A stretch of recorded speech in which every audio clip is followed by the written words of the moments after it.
d'abord d'être tous là et poursuivre ce débat sur la politique nationale, sur la situation de notre pays, sur les perspectives qui s'ouvrent à nous et aux difficultés également que nous allons devoir affronter. Je remercie nos amis du MS21, du Front syndical de classe, du PRCF, du réseau Faire vivre et renforcer le PCF, des clubs Penser la France, d'être présents ce soir sur notre stand. Je crois que la volonté du pôle de renaissance communiste et celle de la constitution de ce que nous appelons le front antifasciste, populaire, patriotique. Pourquoi ? Parce que je crois qu'il est important de rassembler les forces qui veulent sortir de l'Union européenne. Pourquoi ? Pas par fétichisme, mais tout simplement parce que nous savons que l'Union européenne a été faite contre les peuples, contre tout ce qui peut aller dans le sens du progrès social, et que cette institutionnalisation de la domination du grand capital, nous devons la combattre. Et sans cette sortie de l'Union européenne, il n'y a pas de perspective progressiste dans notre pays. Un certain nombre de composantes de ceux qui sont là participent à la table ronde que nous avions organisée cet automne et qui avait permis de nous rencontrer, de nous connaître et d'échanger nos points de vue. Nous continuons ce débat aujourd'hui sur la fête de l'humanité, sur le stand du pôle de renaissance communiste en France, et je remercie sincèrement tous les participants qui sont là aujourd'hui. Je vais leur donner la parole tout de suite, bien évidemment, et nous allons commencer par l'intervention de notre ami Benoît Foucambert, qui représente le Front syndical de classe.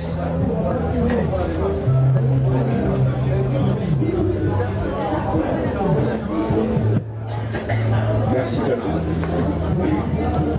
Pour le mouvement syndical, la question posée pourrait se traduire par: comment mettre fin à 30 ans de régression sociale et de défaite populaire, malgré des mobilisations de haut niveau? En effet, depuis le milieu des années 80, le capital se sent les coudées franches pour imposer sa thérapie de choc et tenter de surmonter les contradictions internes de son système. La chute du camp socialiste a été un moment clé et a permis aux forces capitalistes dominantes d'accélérer la construction de leur empire européen supranational, avec à la clé contre-révolution à l'Est et destruction systématique des acquis sociaux à l'Ouest. Services publics, retraite, sécu, santé, conventions collectives, droit du travail, emploi, tout doit disparaître. Au niveau national, les gouvernements aux ordres du capital et de l'Union européenne se succèdent et appliquent méthodiquement l'ajustement structurel planifié à Bruxelles et à Francfort sous la dictée des monopoles capitalistes.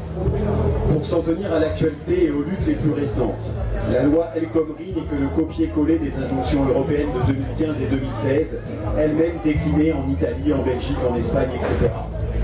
Parallèlement, l'Union européenne, basée dès 1957 sur la mise en concurrence des peuples et des travailleurs, parvient de moins en moins à masquer sa nature totalitaire. Elle aspire de plus en plus ouvertement à détruire les souverainetés nationales et à criminaliser l'action syndicale et revendicative. Pour mémoire, la déclaration de Jean-Claude Juncker en 2015 à propos de la Grèce, je cite: « Suggérer que tout va changer parce qu'il y a un nouveau gouvernement à Athènes, c'est prendre un rêve pour la réalité. Il ne peut y avoir de démocratie contre les traités de l'Union européenne. » La messe est dite. Cette fuite en avant totalitaire et antisociale suscite des luttes importantes dans beaucoup de pays européens. 1995, 2003, 2005, 2006, 2010, 2016, les épisodes de lutte de classe se succèdent dans notre pays, mais ont débouché jusqu'à présent sur des échecs, entraînant souvent repli et désarroi populaire. Ce qui explique ces échecs et ces défaites, c'est bien sûr le jusqu'au-boutisme d'un système capitaliste en crise et désormais entièrement régressif. Mais c'est aussi le désarmement idéologique et le manque de perspective qui permettrait de rassembler et de construire l'espoir. Autrement dit, la dérive des appareils qu'historiquement les travailleurs ont construits pour se défendre. Depuis 30 ans, ces appareils ont pour la plupart abandonné le combat frontal contre le système capitaliste et contre l'Union européenne. Ils ont opté pour les lubies de l'Europe sociale et de la réorientation de l'euro. Au niveau syndical, ils ont rallié, CGT comprise, la Confédération européenne des syndicats, qui n'est rien d'autre qu'un rouage de l'Union européenne pour contrôler et réduire à l'impuissance le monde du travail. Cette victoire des positions réformistes, ou plutôt contre-réformistes, ce refuge de mettre en cause l'Union européenne, a bien sûr entraîné le refus des états-majors de coordonner les luttes et a dans le même temps ouvert un boulevard à l'extrême droite qui recycle pour mieux la trahir la juste colère populaire et ouvrière contre l'Union européenne. Pourtant, depuis quelques mois, une nouvelle période est ouverte, avec en particulier la lutte du printemps 2016 contre la loi El Khomri, qui fera date dans l'histoire du mouvement ouvrier français. Ce retour au premier plan de la classe ouvrière et du secteur privé, l'intervention directe de secteurs d'avant-garde dans les ports ou dans la chimie, une unité syndicale de combat, c'est-à-dire excluant la CFDT, tout ceci est porteur d'espoir. De plus, sous la pression de ces bases combatives, la CGT a joué un rôle central en renouant avec les grandes traditions de la lutte de classe. Le grand patronat et le pouvoir ont d'ailleurs été les premiers à identifier cette réalité et ils ont déclenché une terrible campagne de haine contre la CGT et ses militants avec des accents dignes de la guerre froide, voire de Vichy. Ce qui se passe ici doit attirer toute notre attention. La précédente orientation de la Confédération CGT, chère à Thibault ou à Le Pen, est désormais remise en cause. La lutte du printemps 2016 a fait voler en éclats le syndicalisme rassemblé avec la CFDT. Le congrès de la CGT tenu à Marseille en plein conflit a vu les bases CGT monter au créneau et la nouvelle direction CGT a infléchi son discours et ses pratiques, évoquant à nouveau la nécessité du rapport de force et du blocage des profits par la grève reconductible. Dans de nombreuses organisations de base, le discours anticapitaliste et anti-Union européenne gagne du terrain, de même que la critique de la CES. Des fédérations et des syndicats de plus en plus nombreux choisissent de réadhérer à la Fédération syndicale mondiale que la CGT a quittée dans les années 90 pour pouvoir adhérer à la CES. Ce mouvement sur l'Europe n'a pas encore atteint le niveau confédéral où les réformistes tiennent encore des positions importantes.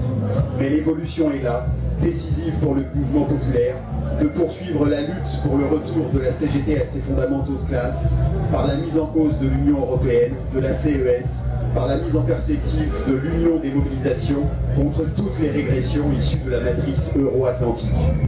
Oui, le progrès social et la souveraineté populaire ne pourront être à l'ordre du jour que par la rupture avec l'Union européenne et donc par un Frexit. Oui, un espace politique et syndical, ouvrier et populaire est ouvert, comme l'a montré déjà le référendum de 2005, laissé libre par la subordination de la gauche au capital, diabolisant toute critique de l'Union européenne. Oui, il y a urgence à faire vivre et élargir cet espace, y compris pour empêcher qu'il soit occupé, comme c'est le cas actuellement, par la droite raciste et fascisante. Une des responsabilités des organisations politiques qui sont les voisines à cette tribune est bien aujourd'hui de tout faire pour que la rupture progressiste avec l'Union européenne soit une perspective politique vivante. C'est une urgence pour notre peuple, c'est indispensable aussi afin de soutenir les bases syndicales qui luttent contre la classe sociale et pour revenir aux fondamentaux de classe et de masse. Merci de votre attention.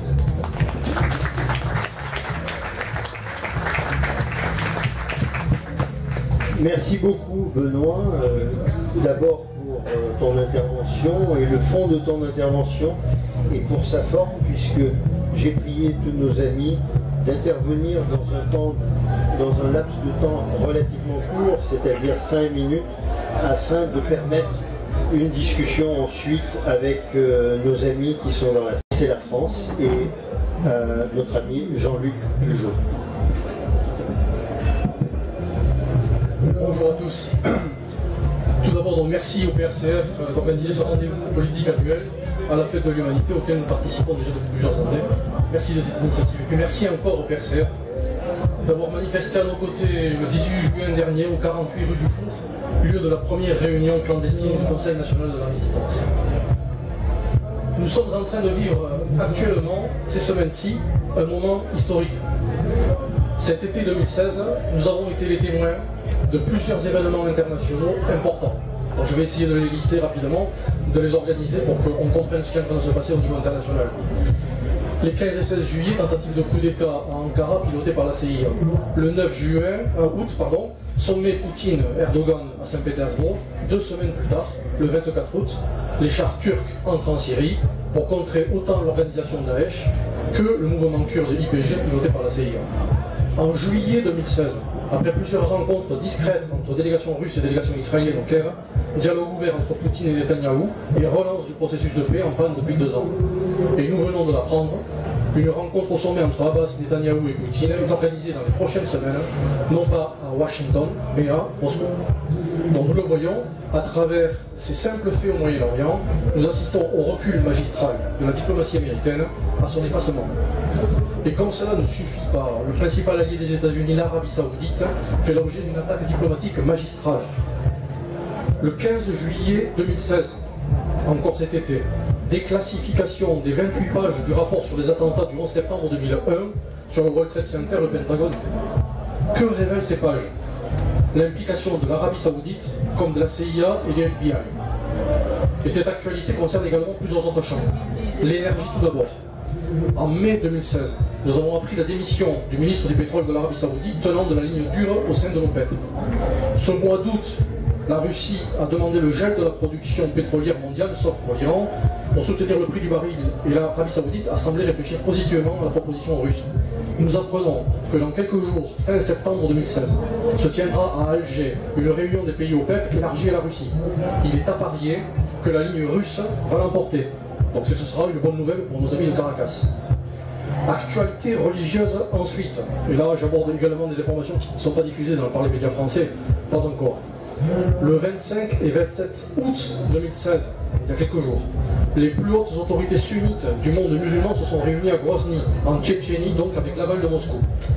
Avec le grand imam Al-Azhar, le grand mufti d'Égypte, le grand mufti de Damas, prédicateur yéménite Al-Jifri et 200 dignitaires religieux, oulémas et penseurs islamiques, venus d'Égypte, de Syrie, de Jordanie, du Soudan et d'Europe. Leur déclaration terminale, et sans ambiguïté, c'était il y a 15 jours, à l'égard de l'Arabie Saoudite. Le wahhabisme n'est pas compatible avec le sunnisme. C'est une véritable déclaration de guerre.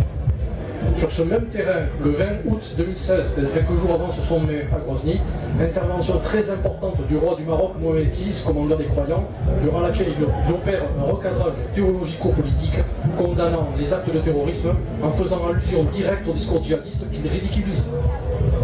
Durant cet été 2016, nous le constatons, nous avons assisté à plusieurs événements qui illustrent la fin de l'ordre mondial que nous avons subi ces dernières années. Nous assistons à l'effacement des États-Unis et à l'intervention magistrale sur tous les terrains de la Russie. C'est tout bonnement ce que le président Xi Jinping annonçait au cours de son intervention le 1er juillet 2016, au cours des manifestations du 95e anniversaire du PC chinois. Il proclame l'ordre mondial est terminé, 1er juillet. Nous sommes bel et bien donc en train d'en finir avec l'ordre mondial post-bipolaire. Exit les États-Unis et par contre-coup également exit l'Union européenne. C'est dans ce contexte que nous devons comprendre le vote britannique, le Brexit. Bien sûr, le peuple britannique a voté. Mais comment ne pas comprendre que ce vote reflète aussi l'anticipation d'une partie de la City face à cette évidence, la mort de l'Union européenne. Dans un tel contexte international, il faut alors nous interroger. Quid de la France? Et alors la France? Bon, je ne sais pas vous, mais perso, je trouve que la France va mieux. Nathalie Kosciusko-Morizet et Hervé Mariton ont obtenu leur parrainage. Hourra! Chacun d'entre nous peut dîner avec Emmanuel Macron à Londres pour 7 500 €. Super!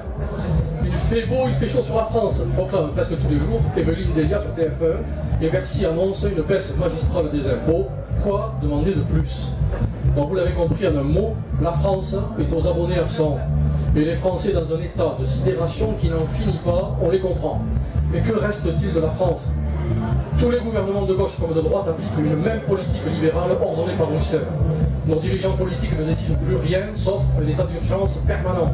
La France n'est plus qu'une immense nation potemkine, une vitrine pseudo-démocratique pour faire croire aux Français qu'ils sont encore des citoyens, alors qu'ils ne sont plus rien, que des acteurs sujets dans un décor de carton-pâte, que l'on décore à coups de drapeaux aux fenêtres, de quelques défilés sociaux car c'est la France, de 14 juillet improvisés pour nous faire croire que nous sommes encore un peuple vivant et libre, alors que nous ne sommes plus rien.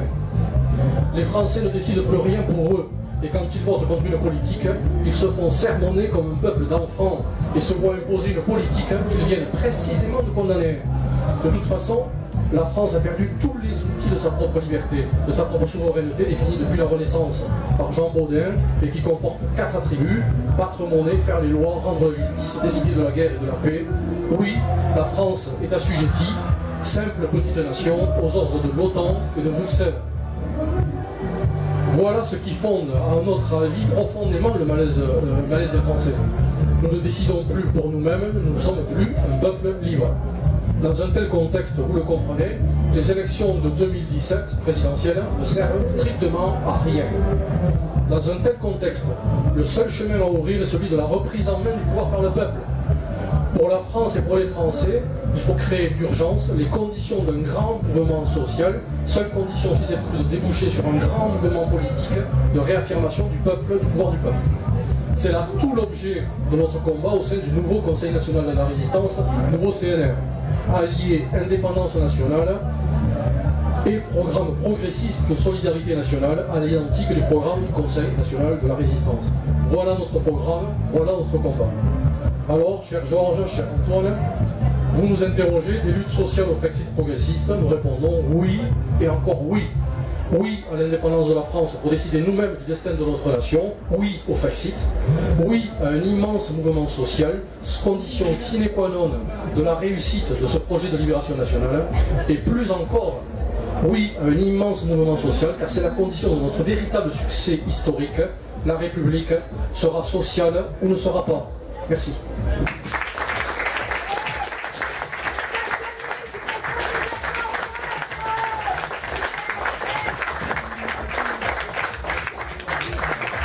Merci beaucoup Jean-Luc, et je crois que tu as raison. La République, si elle n'est pas sociale, ne sera pas. C'est avec beaucoup de plaisir que je donne la parole à notre camarade Marie-Christine Burican, même si la tribune ne rend pas compte de la parité, et c'est avec même d'autant plus de satisfaction que je lui laisse la parole. Merci, et merci au PRCF d'organiser cette rencontre. C'est devenu une tradition sur la fête de l'UMA et c'est une bonne tradition. Donc, quand on discute avec les gens qui sont sur cette fête, des camarades du parti, mais des militants d'autres forces, des militants syndicalistes, et puis tout simplement des gens qui viennent faire un tour à la fête de l'UMA, je pense qu'il y a une question qui est un petit peu dans toutes les têtes et qui ne doit pas trop nous étonner, nous communistes, qui est « mais que faire aujourd'hui ?» Parce que beaucoup de gens se sentent impuissants et ne voient pas comment on peut sortir de la situation.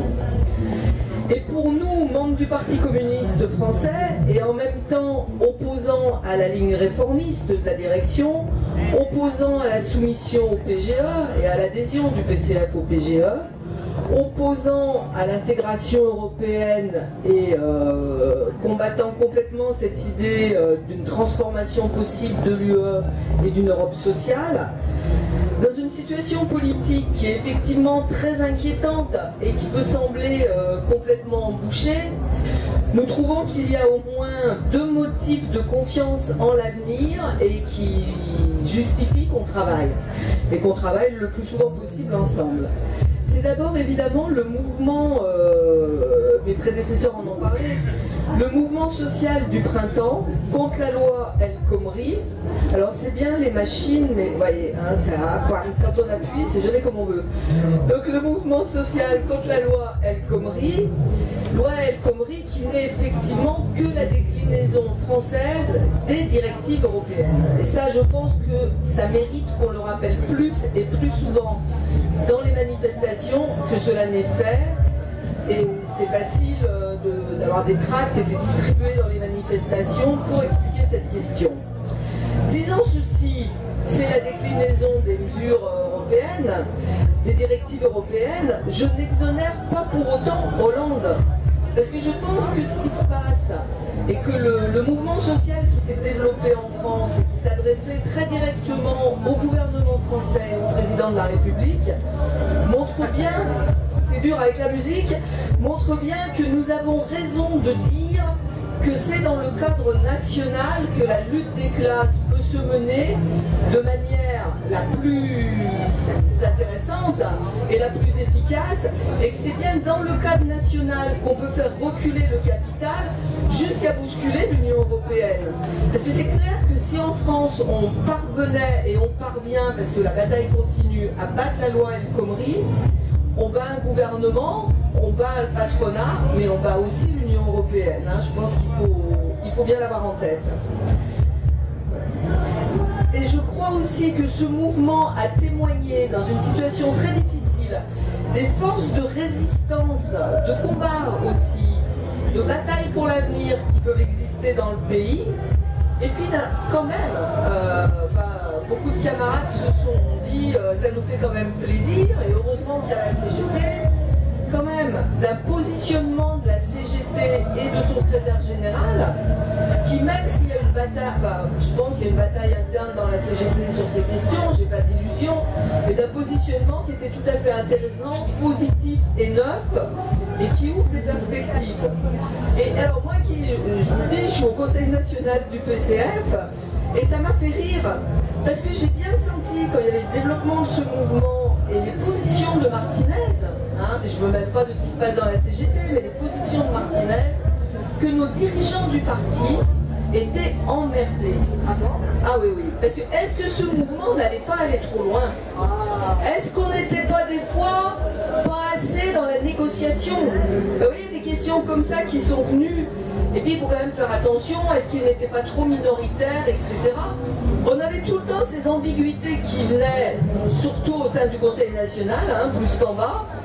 Mais finalement, ce mouvement était assez fort, y compris auprès d'un certain nombre de responsables communistes, pour que ces hésitations ne puissent pas vraiment prendre corps et peser tant que ça, quoi, hein. Donc c'était vraiment quelque chose de positif. Et je crois d'ailleurs que le pouvoir ne s'y est pas trompé, parce que les attaques contre la CGT ont été énormes. Mais j'ai envie de dire qu'elles ont peut-être rendu service à la CGT. Voilà, parce qu'elles l'ont replacé comme le premier syndicat de combat et de défense des travailleurs. Il y a eu les tentatives d'affaiblir, il faut se rappeler de tout ça parce que ça va revenir là, au mois de septembre. Les tentatives d'affaiblir, de diviser avec la violence, qui ont quand même été au-delà de ce qu'on avait pu connaître ces dernières années. Et puis évidemment, il y a toute la criminalisation de l'action syndicale, de l'action politique, et je pense qu'il faut qu'on soit très attentif, en tout cas nous, on est très attentifs et on va se battre sur les jugements qui viendront, sur Air France et sur les Goodyear. C'est pour nous une question essentielle, quoi, hein. Donc c'est pour ça que si on doit parler de ce qu'on fait, pour faire vivre et renforcer le PCF, la journée du 15, dont on sait bien qu'elle est un redémarrage, mais la journée du 15 et ces moments de solidarité autour de salariés attaqués devant les tribunaux sont pour nous une priorité dans notre action. Voilà un petit peu ce que je voulais dire. Et puis évidemment, la deuxième raison, je pense qu'on s'est tous réveillés de bonne humeur quand même, le matin du Frexit. Voilà, ça faisait plaisir, faut se le dire quand même, hein. Parce que moi je n'ai aucune illusion sur la City, je n'ai aucune illusion sur les forces politiques de droite en Grande-Bretagne qui ont pu appeler au référendum. Je n'en ai pas non plus d'ailleurs sur celles de droite ou sur les travaillistes qui ont appelé à voter pour le maintien dans l'euro. Mais je pense quand même qu'il y a eu... Ça se passe pas dans n'importe quel pays, ça se passe en Angleterre, où certes les communistes ne sont pas très forts, mais où il y a une classe ouvrière ancienne et traditionnellement organisée. Et le fait qu'il y ait eu ce réflexe contre l'Union européenne, ce réflexe de sortie de l'Union européenne, qui a d'abord été le plus fort dans les quartiers ouvriers, dans les quartiers où il y a des entreprises, dans l'Angleterre laborieuse et industrielle, enfin dans la Grande-Bretagne laborieuse et industrielle, eh bien, je pense que c'est positif que le peuple ne s'y est pas trompé, et même si c'est bien que ça ne va pas tout régler, il a mis un coup de pied dans la fourmilière, quoi. Voilà, il a mis un pied dans la porte et il s'en est saisi. Et ça prouve au moins une chose, c'est que l'Union européenne ne passe pas, et je dirais même non seulement elle ne passe pas, mais elle est aujourd'hui vraiment très largement rejetée et notamment dans la classe ouvrière et dans tous ceux qui vivent de leur salaire, quoi, et qui n'ont pas de patrimoine et qui ne se promènent pas toute la journée entre Londres, Bruxelles et Paris dans des avions, quoi, gérés par le peuple.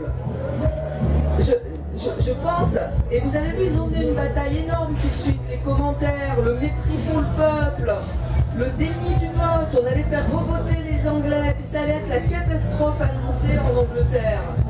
Mais malgré ça, pour l'instant, ils sont bien obligés de faire avec ce Brexit. Et alors moi, je peux vous dire, le hasard a fait que je suis allée en vacances en Grande-Bretagne cette année, enfin jusqu'en Écosse. Et franchement, j'avais pas l'impression que c'était la catastrophe, quoi. Alors pour des bonnes et des mauvaises raisons, parce que les capitalistes, ils tiennent les choses, hein, donc voilà. Mais je pense quand même qu'il faut avoir ça en tête. Alors évidemment que nous, on peut pas parler du Frexit. Toi, je vois que le PRCF dit un Frexit progressiste. Nous, quand on parle du Frexit, il faut rappeler qu'on pose ça dans un combat. C'est un moment d'un combat contre le capital, c'est un moment... Tu disais, la France, elle a tout perdu. Oui, elle a beaucoup perdu. On a encore un peu de... quelques forces quand même, la France. Hein, on ne va pas en rajouter non plus. On a beaucoup perdu, mais enfin, on peut tout regagner. Parce que nos droits, on peut les reprendre. Et c'est pour ça que quand on parle du Brexit, nous, on est pour que le peuple reprenne ses droits de souveraineté nationale, ses droits de souveraineté populaire, ses droits de souveraineté monétaire, etc. Et le mot d'ordre qu'on a ensemble et qui est celui des 4 sorties, je pense que c'est un mot d'ordre qu'il faut savoir décliner dans cette situation, sortie de l'UE, sortie de l'euro, sortie du capitalisme et sortie de l'OTAN. Et je vais terminer, hein, mais j'en viens, nous, membres du Parti communiste, on est évidemment très attentifs à la question des élections présidentielles. Parce que ce qui se dessine aujourd'hui ne nous plaît pas. On a bien compris que notre secrétaire national ne veut pas qu'on ait de candidat. On a bien compris que ce qu'il préférait, c'est quand même pouvoir faire avec un socialiste ou issu du PS, quoi, un peu gauchisé quand même, hein. Bon, voilà. Et dans le Parti communiste aujourd'hui, cette position ne passe pas. Voilà, elle ne passe pas, beaucoup de camarades se mobilisent et réclament un parti, du communisme, un programme, un candidat. Parce qu'ils voyaient bien que sinon, ce qu'il y a derrière, on n'est déjà pas sûr de s'en sortir. Mais si on n'en a pas, on est sûr qu'on va encore un peu plus disparaître. Et on est quand même très près du précipice, quoi. Faut se le dire en face. Et moi, il me semble que ces questions du mouvement social, par exemple, nous, on dit, on est pour un candidat communiste au présidentiel. Mais non pas parce qu'on a des illusions sur l'élection présidentielle qui est au cœur du système bourgeois. Non pas parce qu'on pense qu'on a un présidentiable dans nos rangs. Non pas parce qu'on pense qu'on va gagner les présidentielles. Mais parce qu'on pense que dans la bataille des présidentielles, si on l'affronte en communiste, avec un programme communiste, un candidat communiste, on peut faire grandir le rapport de force, on peut faire grandir des forces idéologiques et on peut gagner en force d'organisation populaire. Et c'est pour ça qu'on demande un candidat. Donc c'est pas du tout dans l'idée d'un Mélenchon, quoi, vous voyez, parce qu'on ne croit pas du tout au sauveur suprême.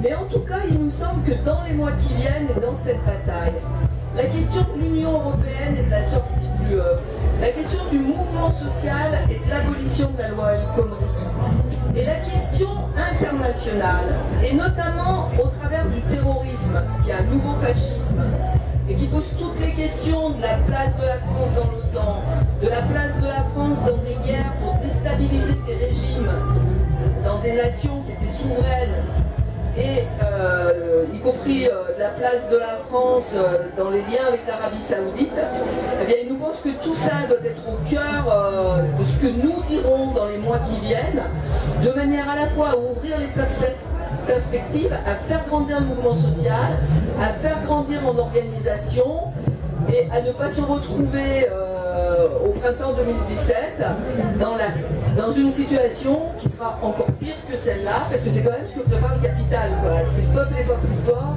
ben, ça sera encore plus dur. Voilà. Pour ton intervention, je retiens effectivement que le Brexit, et ça confirme un petit peu la discussion qu'on a eue hier au niveau international, le réflexe social dont tu parlais de la part de la classe ouvrière et des masses populaires en Grande-Bretagne, le réflexe social et le réflexe patriotique ont agi en synergie. Je donne la parole maintenant à notre ami Michel Marchand du Mouvement pour le socialisme pour un 21 du 21e siècle. Merci, bonjour, et puis merci également au PRCF pour cette invitation. Alors le MS21, donc Mouvement pour un socialisme du 21e siècle, est né de militants qui ont lutté contre le TCE en 2005. Et à travers cette présentation très succincte, il y a deux éléments qui apparaissent. C'est d'une part que le MS21 est un mouvement qui considère que le clivage entre la gauche et la droite n'est pas un faux clivage. Il répond à une signification profonde auprès de nos concitoyens. Et d'autre part, on milite depuis sa création pour la sortie de l'Union européenne.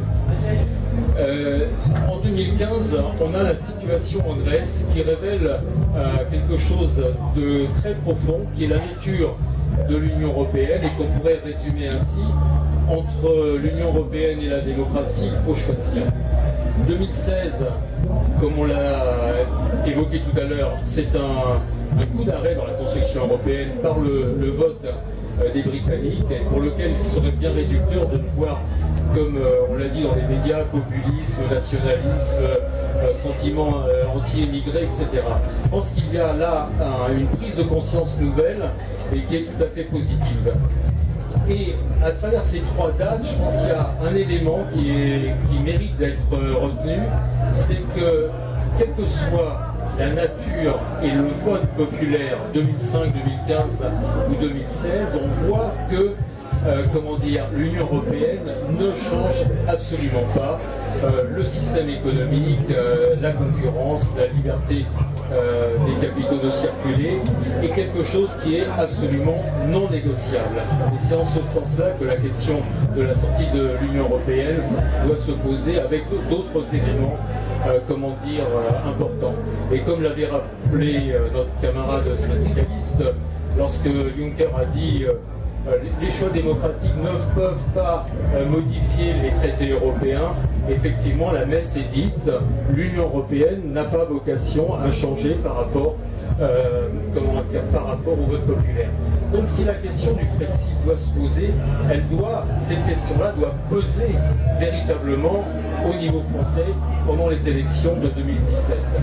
Et lorsque François Hollande nous dit effectivement, en appliquant les directives ou les recommandations de la Commission européenne, que la France va mieux, eh bien on peut lui répondre effectivement que la France ne va pas mieux, au contraire, avec 6 millions de chômeurs, avec, comme l'a rappelé dernièrement le comité économique et social et environnemental, il y a 10 000 à 14 000 personnes qui meurent chaque année des effets du chômage, qu'on veut nous faire croire que le burn-out est une maladie professionnelle alors que cela relève de la maltraitance au travail et qui relèverait plutôt des tribunaux. On est véritablement devant une situation qui est absolument assez terrifiante.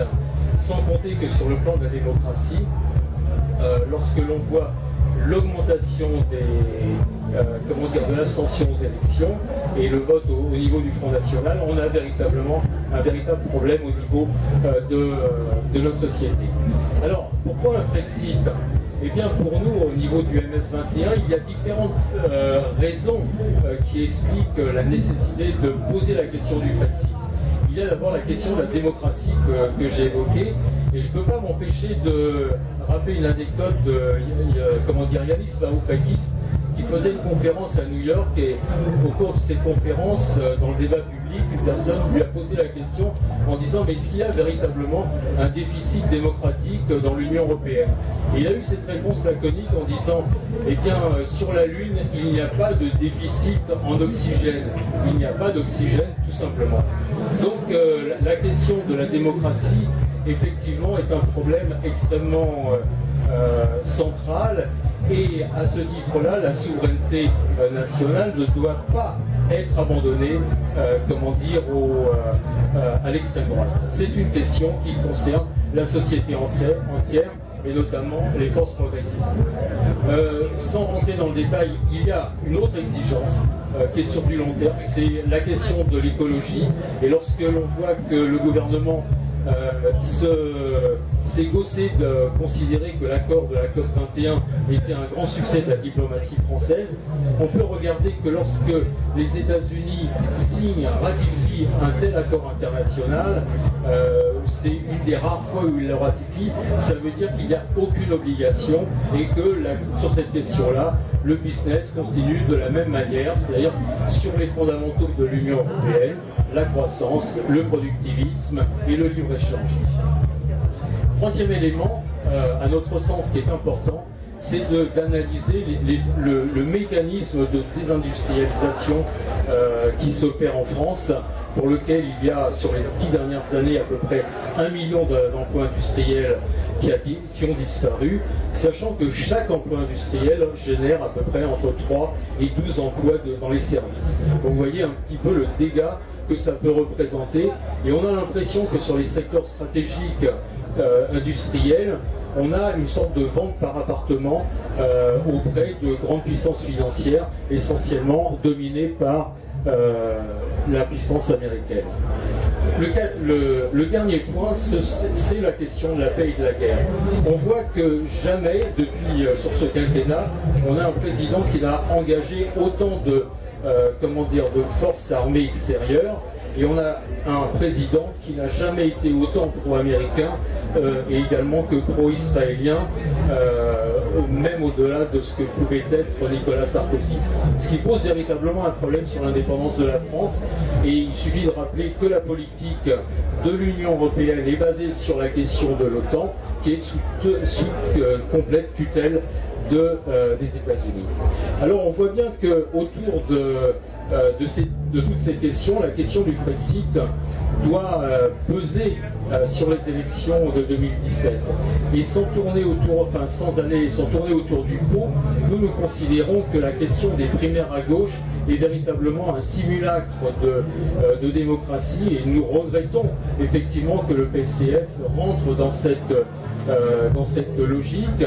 Et la question qu'on peut se poser, c'est est-ce qu'il n'y a pas là un lien de dépendance totale vis-à-vis de l'appareil du Parti socialiste. À notre analyse, qui est partielle, à notre sens, seule la candidature de Jean-Luc Mélenchon, dont je mets les pieds dans le plat, fait sens à l'heure actuelle par rapport à la situation telle qu'on peut la connaître. Elle fait sens avec des points d'accord et avec des points d'interrogation, pas dire de désaccord. Les points d'accord, il y en a deux. La question écologique, où il pose la question de la règle verte, qui est une sorte de principe constitutionnel qui peut être un fil directeur pour la transition écologique, et qui est un point important parce que ça va à l'opposé des dogmes de l'Union européenne. Ça, c'est un point important. Et sur le plan national, la nécessité de passer à une 6e République. Donc voilà les deux points d'accord sur lesquels on se retrouve. Et avec également des points d'interrogation. C'est-à-dire que, et les points d'interrogation, c'est dommage qu'on aimerait bien avoir des éléments de réponse, à savoir c'est sur la question de l'Union européenne. Lorsque Jean-Luc Mélenchon parle d'un euro allemand, moi je regrette, il me semble que l'euro allemand, il n'est pas allemand, c'est un euro tout court, c'est une monnaie unique qui est un vecteur d'austérité pour l'ensemble des pays de l'Union européenne. Donc la sortie de l'euro devient un objectif politique tout à fait réel et majeur. La deuxième question, c'est vis-à-vis de la sortie de l'Union européenne, lorsqu'il parle de sortir des traités européens. Et là, on ne voit pas effectivement très très bien ce qu'il veut dire, et là-dessus, il faudrait qu'il y ait il y a une ambiguïté, il faudrait qu'il y ait, une clarification. La position de MS21, et j'en terminerai par ça, c'est que notre mouvement va s'engager avec les forces progressistes politiques qui veulent réclamer un référendum sur la question de l'Union européenne, sur la question du maintien de la France au sein de l'Union européenne.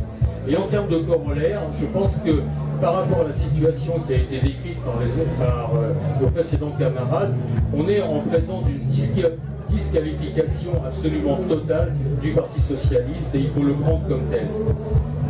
Pour nous, et je terminerai là-dessus, le Frexit signifie pour le MS-21 véritablement oser une autre pensée politique, à la fois sur le plan économique, social et écologique. Et je vous remercie. Merci aux camarades qui ont pris la parole avant moi et qui ont dit beaucoup de choses que je partage et que je m'efforcerai de ne pas répéter. Merci à eux de venir chaque année chez nous, mais maintenant c'est aussi chez eux, il n'y a aucun problème. Et nous travaillons avec eux dans un esprit tout à fait fraternel, constructif. Lorsqu'il y a des contradictions, c'est ça l'intérêt justement des camarades qui sont autour de cette table.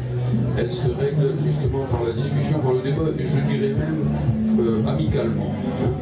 Le vrai problème n'est pas celui des contradictions, mais celui de l'attitude qu'on a par rapport aux contradictions.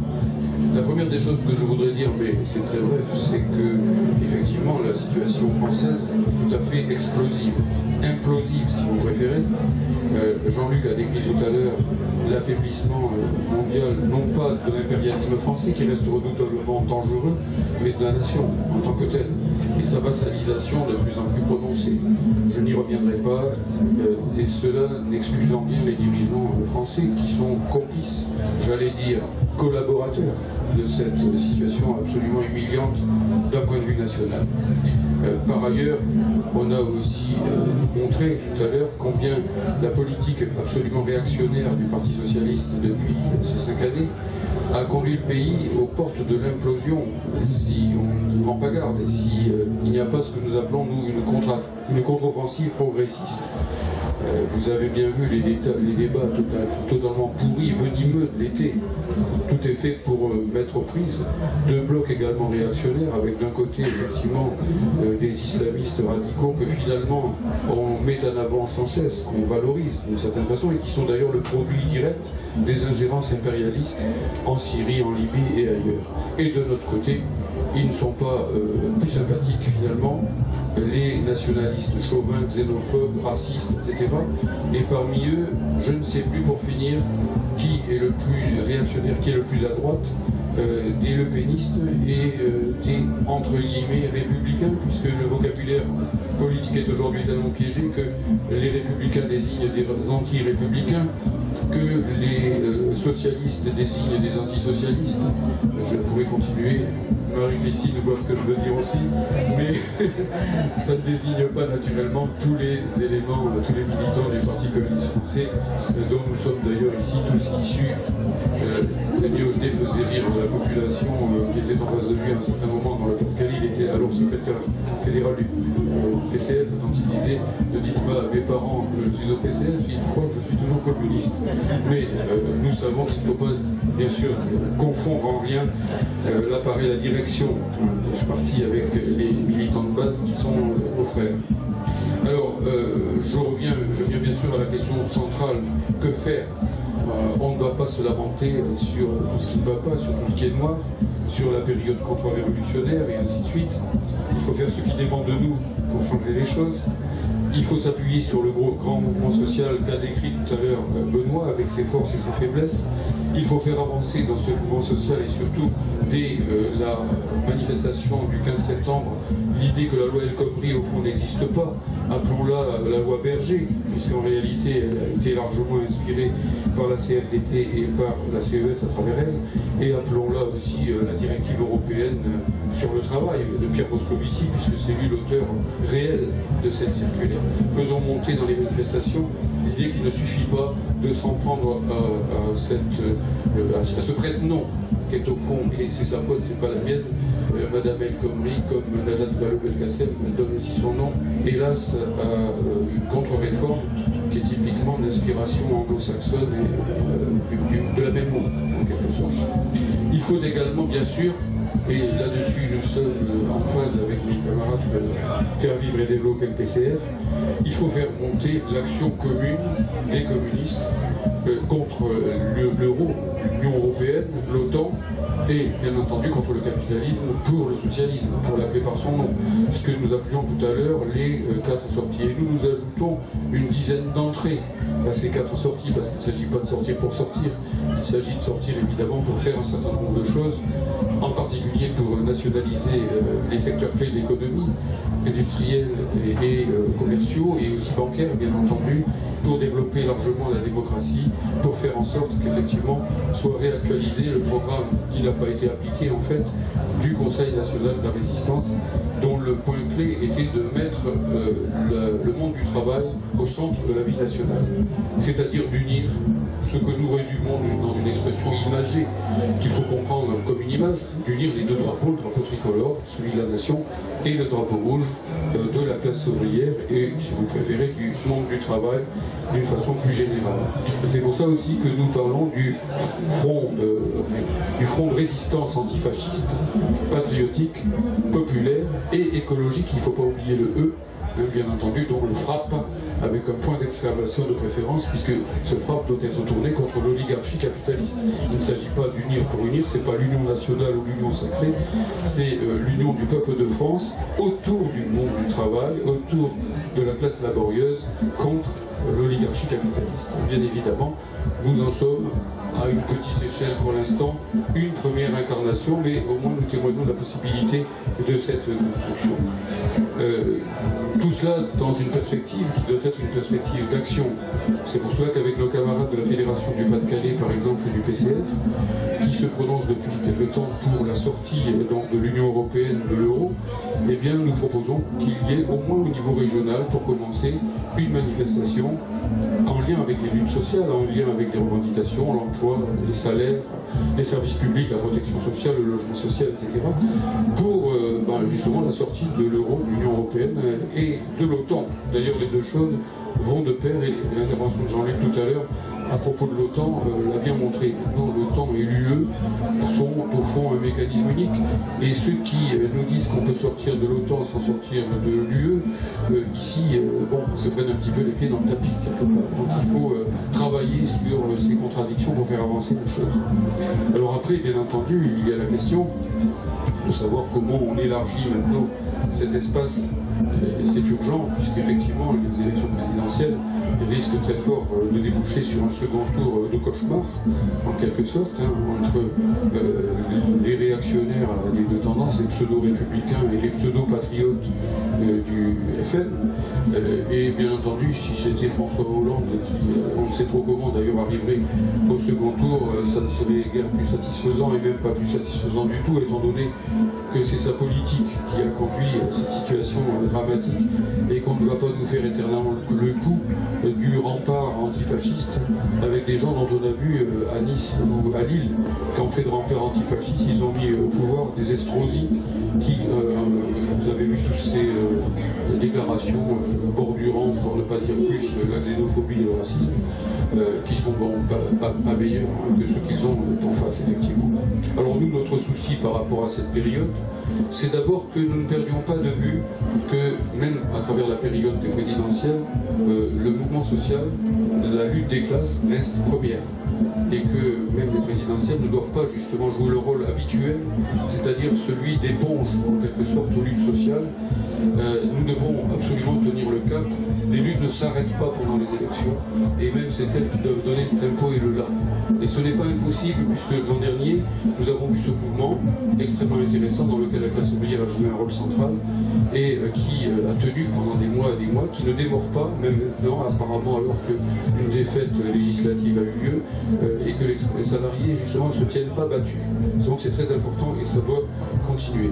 Le deuxième souci que nous avons, c'est évidemment le souci, effectivement, de faire en sorte que l'espace qui peut exister à la gauche, en quelque sorte, de la social-démocratie, puisse continuer à exister et même à s'élargir à travers ces élections. Et donc, nous ne considérons pas, disons, avec mépris, ce qui peut se faire à ce niveau-là, nous voyons que, disons, notre travail de militants communistes, notamment en direction des militants du parti de gauche, nous l'avons fait pendant des années, porte un certain nombre de fruits, quand on voit qu'effectivement, eh bien, le débat maintenant sur l'euro et sur l'Union européenne existe vraiment dans ce parti et qu'il faut donc continuer à le faire progresser. Bien entendu, la formulation de Jean-Luc Mélenchon qui dit l'Union européenne, on la change ou on la quitte, ne nous satisfait pas. Elle est, comme on dit, au milieu du gué, et tout dépend de savoir si c'est sur le premier élément ou sur le second élément de la disjonction, ou bien qu'on insiste. Si on nous dit, bon, on menace de sortir, mais c'est pour changer, ça ne nous satisfait pas. Si on nous dit, bon, voilà, on veut changer, mais en réalité, on sait bien que ça ne doit pas marcher, et le but final, c'est d'amener les gens à comprendre qu'il faut sortir, ça veut dire quoi? Ça veut dire qu'il faut ouvrir le débat sur ces questions. Ça veut dire qu'il ne faut pas être frileux sur ces questions. Ça veut dire qu'il ne faut pas craindre, quand on est un véritable progressiste, un véritable républicain, un véritable homme de gauche, qu'il y ait un débat sur la sortie de l'Union européenne. Ça ne pourrait que renforcer ce camp-là. Et en même temps, eh bien, nous sommes des militants communistes, nous sommes soucieux de notre indépendance politique, nous ne serons jamais les porteurs d'eau de qui que ce soit, de quelques candidats non communistes, et à plus forte raison d'un candidat communiste, bien évidemment. Il s'agit de faire en sorte que la lutte continue avec nos camarades de faire vivre et développer le PCF, et avec d'autres militants qui portent aussi cet espoir-là, avec les syndicalistes de classe, avec tous ceux qui, d'une manière ou d'une autre, veulent lutter pour les 4 sorties, donc sur des bases progressistes. Et donc, nous avons la volonté, effectivement, que si, voilà, émerger d'une candidature communiste unificatrice, pourquoi pas, la condition que nous y mettons, c'est qu'elle soit vraiment communiste, c'est-à-dire pas simplement une émanation de la direction de ce parti qui, actuellement, sur bien des points, il faut le dire honnêtement, est à droite, Mélenchon, puisque personne ne dit encore à la direction du parti, on la change ou on la quitte, le mot on la quitte est tabou. Donc, de ce point de vue-là, candidat communiste, avec, j'ajouterai l'adverbe, hein, vous savez que nous y tenons, franchement communiste, avec un programme communiste. Sinon, nous devons aussi être soucieux de cet espace à la gauche de la social-démocratie, parce qu'il faut tout simplement ouvrir les yeux, nous sommes en danger, les progressistes, les communistes, non seulement en France, mais en Europe. Vous pouvez signer une pétition à la sortie de ce stand sur les communistes polonais, puisque vous savez qu'actuellement en Pologne, eh bien, les communistes sont persécutés. Je ne dis pas ce qui se passe à l'Ukraine, c'est ce qui se passe dans toute une série de pays de l'Est. Et effectivement, avec des Sarkozy et des Le Pen qui se feront reset au second tour, il faut faire attention aussi. On a ici à tenir les deux bouts de la chaîne en quelque sorte, c'est-à-dire l'espace progressiste sur la gauche du Parti Socialiste, et c'est pour ça qu'il faut quand même être très prudent par rapport à cela, et que nous cherchons à continuer à discuter avec ceux qui avancent de ce point de vue-là, sans pour autant donc abandonner d'une ligne notre propre politique, et d'autre part ceux qui veulent, et nous en sommes, garder une indépendance absolue des communistes par rapport à tout mouvement progressiste, quel qu'il soit, si vous voulez. Alors là-dessus, il y a un débat au sein du PRCF à l'heure actuelle, donc c'est un débat largement démocratique, hein, les camarades trancheront un petit peu dans quelle direction ils veulent se positionner, en quelque sorte, et je pense que nous ne nous tromperons pas pour notre part en continuant à faire ce que nous avons commencé à faire. Là, nous sommes sûrs de frapper juste, si vous voulez, puisque vous n'avez qu'à prendre le tract qui est diffusé devant ce stand.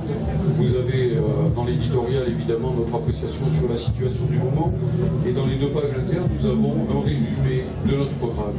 Peut-être qu'il faudrait qu'entre communistes, nous travaillions, et peut-être pas qu'entre communistes, entre tous ceux qui voudront, parce que je pense que ce que nous proposons là, tout progressiste peut y adhérer, si vous voulez, la souveraineté du peuple, la souveraineté nationale, les nationalisations démocratiques, la République une et indivisible laïque, une transition écologique qui ne soit pas un prétexte à continuer à désindustrialiser le pays, mais qui manie bien effectivement les les deux aspects des choses. Ce que nous appelons la lutte pour les lumières communes, avec en particulier effectivement la défense d'une éducation nationale de qualité pour tous, qui est en train d'être complètement cassée à l'heure actuelle. Avec la défense de la langue française aussi, ce n'est pas le point de vue personnel ici, c'est un danger très grave. Si cette langue continue d'être reléguée au second plan dans notre pays à toute vitesse au profit du foot anglais transatlantique, eh bien les bases mêmes d'une existence nationale seront détruites dans ce pays. Et ça, c'est très sous-estimé par beaucoup de progressistes qui croient qu'au fond la langue est un élément essentiel et en quelque sorte éternel du pays. Pas du tout. Les langues, disent les gens, les langues ça vit. Oui, mais les langues ça meurt aussi, surtout quand c'est assassiné. Dernière chose, tour du banc, donc moi ce que je pense effectivement aujourd'hui, c'est que nous devons tous forcer à aller très fort sur cette question du Frexit. Nous on dit progressiste, si vous trouvez un meilleur mot vous le direz, internationaliste si vous préférez, antifasciste si vous préférez, etc. Voilà, donc je pense que de ce point de vue-là, on peut tous s'unir, c'est le fédérateur de l'unité des communistes, c'est le fédérateur de l'unité des syndicalistes de classe, c'est le fédérateur de tous les véritables républicains, sortir par la voie progressiste de l'euro, de l'Union européenne, de l'OTAN et in fine du capitalisme pour aller vers, alors si vous voulez l'appeler le socialisme du XXIe siècle, comme nous sommes au XXIe siècle, je n'y vois pas d'inconvénient, parce que c'est vrai que bien sûr pour moi, eh bien, le socialisme du XXe siècle est toujours dans mon cœur. Je finis là-dessus.